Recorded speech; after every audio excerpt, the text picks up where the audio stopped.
शेवटी आम्ही किडनी विकतो, तुम्हीच किडनी विकत घ्या आणि आमचं कर्ज माफ करा.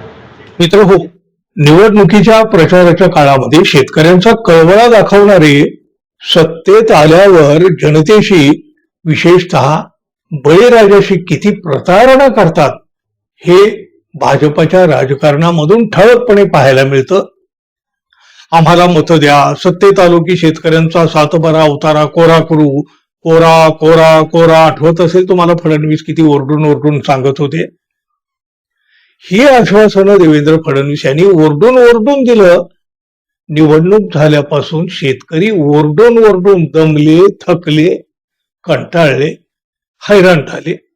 शेतकऱ्यांचा सातबारा उतारा अद्यापही कोरा झालेला नाही. हळूहळू शेतकऱ्यांच्याही लक्षात आलं देवेंद्र फडणवीस यांनी आपली फसवणूक केलेली आहे. शेतकऱ्यांची मतं मिळवण्यासाठी केलेला हा एक निवडणूक जुमला होता हे सुद्धा आता या बळीराजाला कळून चुकलेलं आहे. आता काहीतर देवेंद्र फडणवीस यांनी आपलीच पाठ थोपटून घेत एका कर्जमाफीची घोषणा केली. घोषणा ऐकून बळीराजा आनंदून गेला हो, पण या घोषणेच्या आतमधलं सत्य जेव्हा त्याला समजलं तेव्हा पुन्हा एकदा आपली फसवणूक करण्यात आल्याची जाणीव या बळीराजाला झाली. महायुती सरकारनं मंजुरी दिलेली शेतकरी कर्जमाफी योजना ही पूर्णपणे फसवी आहे हे कळायला आता या वेळेला फारसा उशीरही झाला नाही.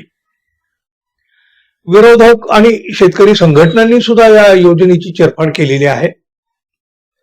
कर्जमाफीची ही घोषणा वरून गोंडस आणि आकर्षक वाटत असली तरी या योजनेतील जाचक अटीमुळं 50% जास्त शेतकरी या लाभापासून वंचित राहू शकतात असा आरोप आता होतोय. बळीराजाचा हा आक्रोश आता स्वतःची किडनी सरकारला देण्यापर्यंत गेलेला आहे. जाचोकाठीमुळे हतबल होऊन बुलढाणा जिल्ह्यातल्या मातोळा इथल्या शेतकऱ्यांनी थेट तहसीलदार कार्यालयामध्ये धाव घेतली आणि माझी किडनी घ्यावं पण कर्जमाफी करा असं निवेदन स्टॅम्प पेपरवर लिहून दिलं. राज्य शासनानं कर्जमाफी केली पण शासनाच्या JR मध्ये आम्ही बसत नाही, त्यामुळं आमची किडनी घ्या पण आमचं कर्ज तेवढं माफ करा असं शेतकऱ्यांनी तहसीलदारांना निवेदन देताना म्हटलं. याचा व्हिडिओ सुद्धा समोर आलेला आहे. मित्रांनो, हा व्हिडिओ तुम्ही आधी बघा.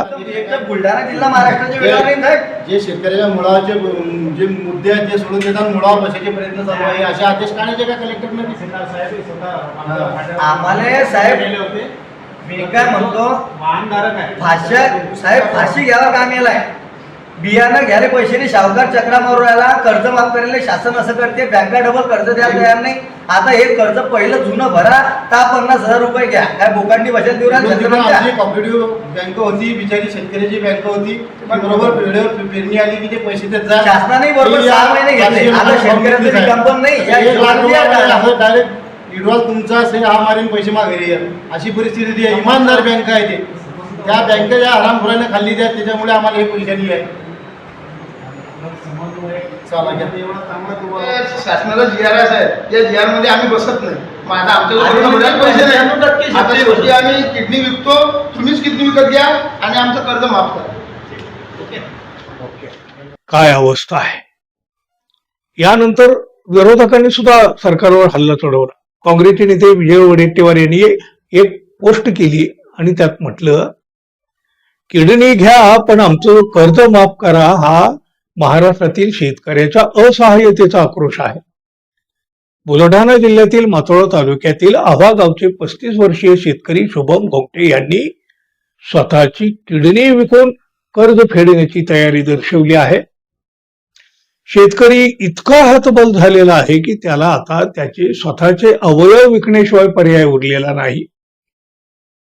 निवडणुकीमध्ये 7-12 कोरा करण्याचं आश्वासन देणारं सरकार आता कुठं आहे? शेतकऱ्यांच्या खात्यात मदत पोहोचली नाही, हमी भाव मिळाला नाही, उत्पादन खर्चही भरून निघाला नाही आणि कर्जाचा डोंगर मात्र वाढत चाललेला आहे. घामाची किंमत देता आली नाही, किमान रक्ताची किंमत करा. शुभम घोंगटे यांचं हे शब्द सरकारच्या संवेदनाहीन कारभारावरचं सर्वात मोठं प्रमाणपत्र आहे. शेतकरी भीक मागत नाहीये, तो त्याचा हक्क मागतोय.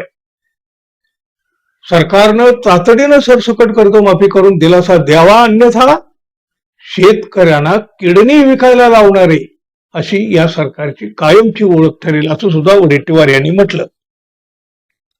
वडेट्टीवार यांच्यासोबतच राष्ट्रवादी काँग्रेस शरदचंद्र पवार पक्षाचे आमदार रोहित पवार यांनी सुद्धा सरकारवर सडकून टीका केली आहे. रोहित पवार म्हणाले, सरकारने कर्जमाफी दिलेली नाही, तर अटी शर्ती टाकून छुप्या मार्गाने कर्ज वसुली सुरू केलेली आहे. सरकारच्या या छुप्या सावकारकीमुळे बुलढाणा जिल्ह्यामध्ये किडनी घ्या पण कर्जमाफी द्या असं म्हणण्याची वेळ शेतकऱ्यावर आली आहे.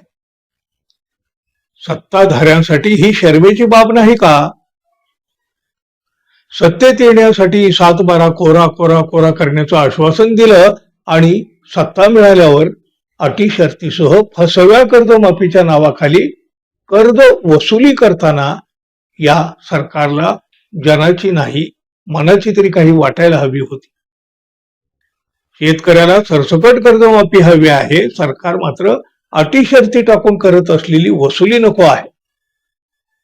सरकारनं विनाकारण शेतकऱ्यांच्या भावनाशी खेळ करण्यापेक्षा सरसकट कर्जमाफी जाहीर करावी, अन्यथा राज्यभरातील शेतकऱ्यांच्या संतापाचा सामना करावा लागेल आणि सरकारने हे विसरू नये असं रोहित पवार म्हणाले आहेत.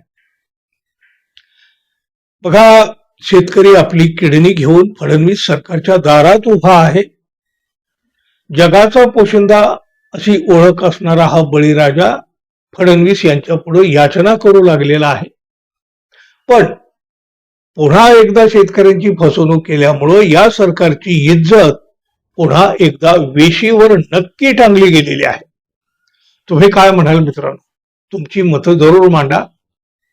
आणि हो, आपण अजूनही आपल्या चॅनलला सबस्क्राईब केलं नसेल तर कृपया जाता जाता सबस्क्राईब करा, बेल आयकॉनवर क्लिक करा. धन्यवाद. पुन्हा भेटू. नमस्कार.